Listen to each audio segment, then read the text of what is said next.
The situation that we're facing now in Afghanistan at the border points is absolutely catastrophic. So we've seen around 300,000 people return to Afghanistan since this announcement was made by the Pakistan government. And the condition that they arrive in at the border points is really dire. They've often been traveling for many days to get there, sleeping out in the open, carrying just their belongings, the few belongings that they have with them. And really, like, people are telling us that they were left with no choice but to pack up and go.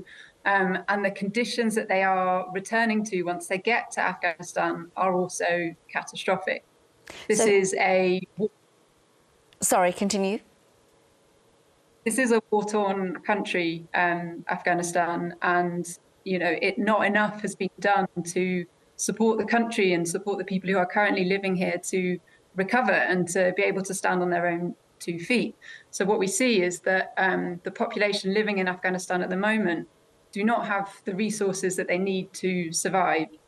So when you have countries like Pakistan returning people back to Afghanistan before the situation here is safe and stable, that's going to place a huge burden on the humanitarian response and on the country and on the people who are all currently living here. Presumably many of them don't know where to go from here. They're stuck at the border. Do you know where they'll be staying next?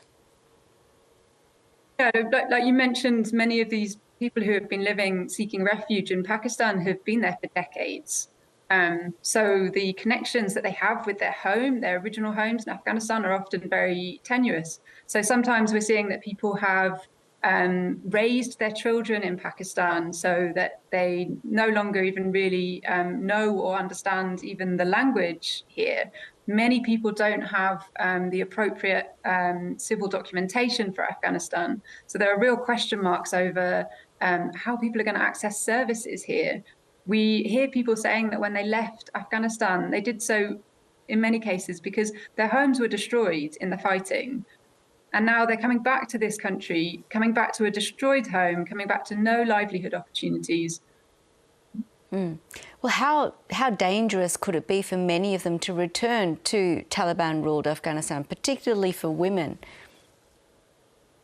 One of our biggest concerns is about exactly this demographic. We've seen coming across the border many female-headed households.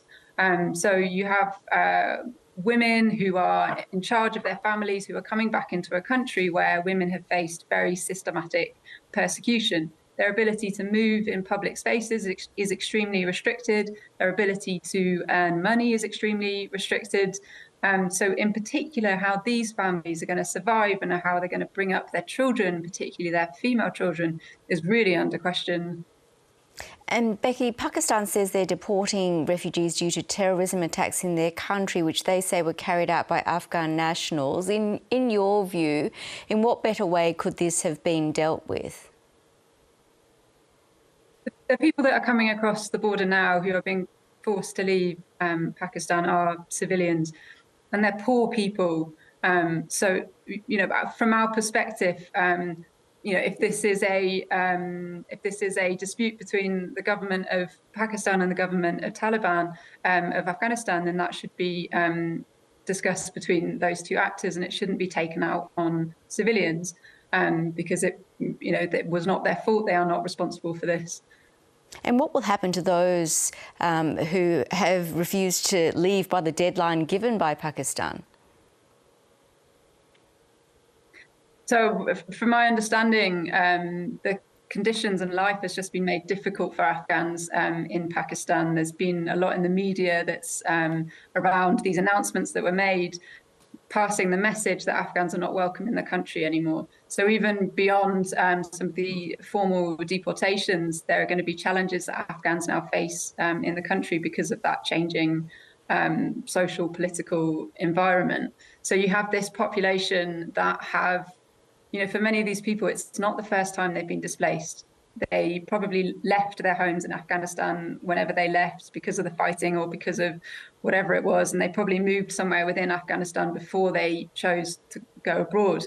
And now they're being forced to leave again, come back to a camp, perhaps in Afghanistan, and then potentially move again from there. And every time a family is forced to move like that, it costs them.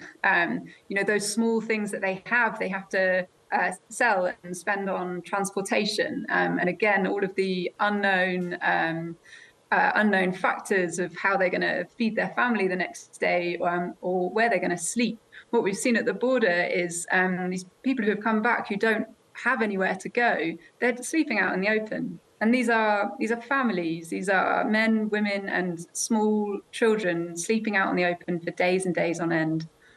Becky Roby in Kabul, thanks so much for your time. Thank you.